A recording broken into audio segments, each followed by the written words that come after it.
act like this because you're going to begin to rub off on me and I'm going to begin to do what you're doing.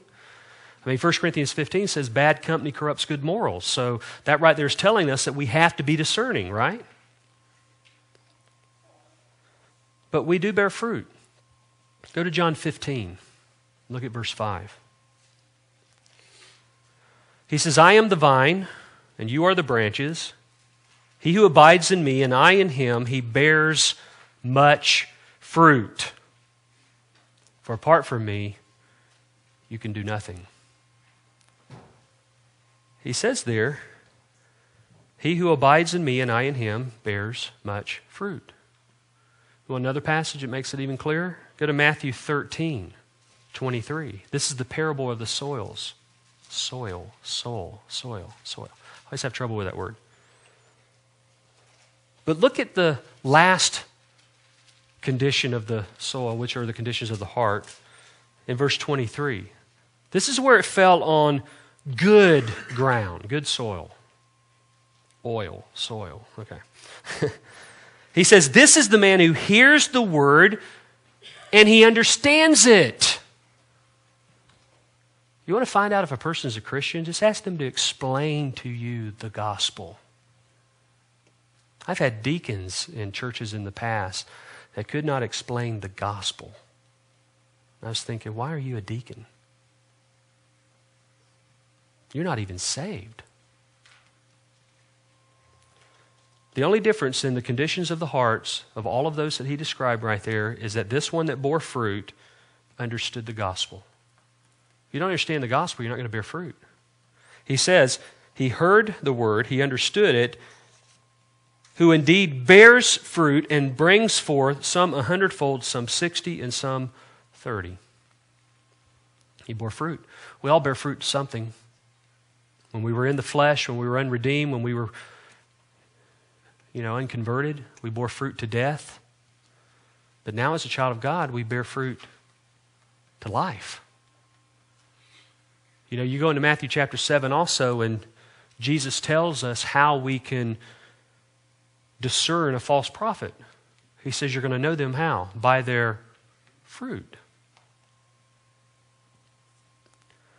William Barclay says, when a man rules his life by union with Christ, he rules it not by obedience to a written code of law, which may actually awaken the desire to sin, but by an allegiance to Jesus Christ within his spirit and his heart.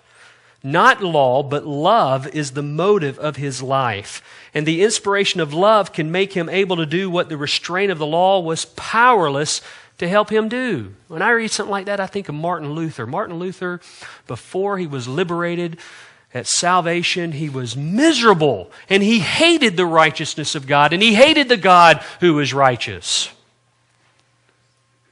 But when he came to understand that the righteousness of God there in Romans chapter 3 that he was talking about that very righteousness that's imputed to the believing sinner, he understood. The lights came on. And he saw that we're declared righteous by faith, not by something that we could offer as works. He did everything trying to experience conversion. Every work that he could imagine. Buying, that word went out of my mind. But all of these different things that they would do in the Catholic Church, that they would buy to earn salvation or to earn their way, into purgatory or things like that. But notice what he's saying right here. He's saying that now we have been released from the law, having died to that which we were bound, so that now we serve in newness of the Spirit and not in the oldness of the letter. As believers who have the love of God poured out within our hearts by the Holy Spirit, we do not need a law now to restrain us. Why? Because we're motivated by love, not law. That's why you don't need to sit here and put together a list of do's and don'ts, a list of rules.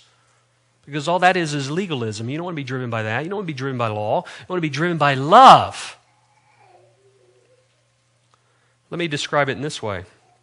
The purpose of the law is only to bring about the knowledge of sin and also to restrain it. This is where Paul says in verse 12 that the law is holy, the commandment is holy, it's righteous, it's good. Think about it in this way. I don't need to hang up a sign in my house that says, Steve, don't beat your wife. Or, Steve, don't beat your kids with a baseball bat. I don't need something like that because I love them and I'm not going to want to hurt them. In fact, I would come against anything that would hurt them. So you're motivated by love. That's the way it should be in the church, isn't it? But sometimes we do some of the hateful and sinful, wicked things to one another, and it's almost like we picked up a baseball bat and we just started swinging it at everybody. See, you don't want to restrain that. That's why it says in Galatians 5:22, in verse 23, when he gives the fruit of the Spirit, he says, against such there is no law. You don't want to restrain these attitudes.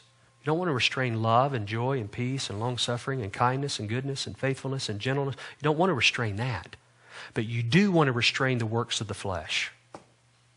You definitely want that to be restrained. And as a child of God, it's not restrained by law, it's restrained by the Spirit. He says in Galatians 5:16, walk by the Spirit and you shall not fulfill the lust of the flesh.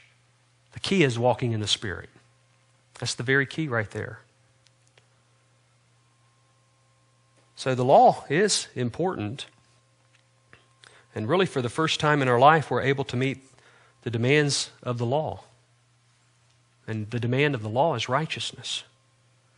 And now because we have a new nature, we have the Holy Spirit who empowers us to obey.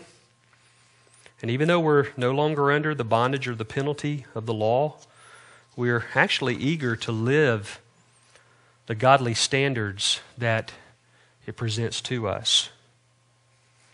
Let me have you to turn to Exodus chapter 20 for just a moment. And let me answer the question I raised just a moment ago. Exodus chapter 20, and then we'll close right here. Exodus chapter 20 contains the 10 Commandments, as well as you know.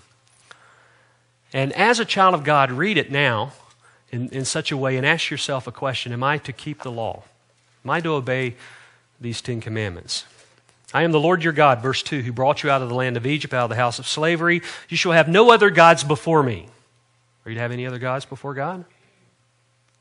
We do. TV, internet, car, house, clothing, friends. Anything is an idol that takes place of God. You know, you might spend time in the Word, but God might be getting all your leftovers. And I'm not talking about because you have to go to work and you have a job. No, I'm talking about that the priority of your life might not be God and His Word. I'm not saying that it's not one of the priorities, but it might not be the first priority. That's idolatry. That's a violation of this very first command.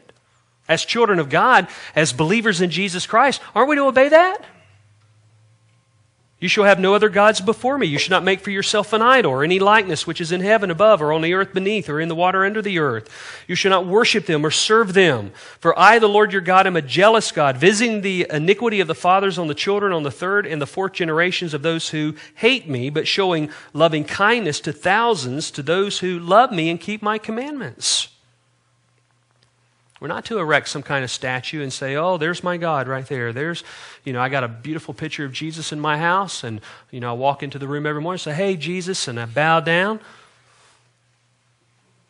That would be a violation of that. Some people believe, and they'll go this far, to have any kind of picture of Jesus would be idolatry. I don't go that far. Because I believe in the Old Testament, we are given images. God gave us those very images. He gave us the image of a man. And Jesus came as a man. We don't know exactly what he looked like, but we know he's a man. But he was also God. And that doesn't mean that I want a picture in my house of portraying a picture of Jesus with a halo around his head, to show the divinity of him. You might want that. I don't want that. Go down to verse 7. You shall not take the name of the Lord your God in vain. For the Lord will not leave him unpunished who takes his name in vain. It's more than using the Lord's name as a filthy four-letter curse word, but it's using his name apart from its purpose. You hear people go, oh, God. That is what he's saying right here. Using his name in a vain way. So let me ask you, are we to keep the law?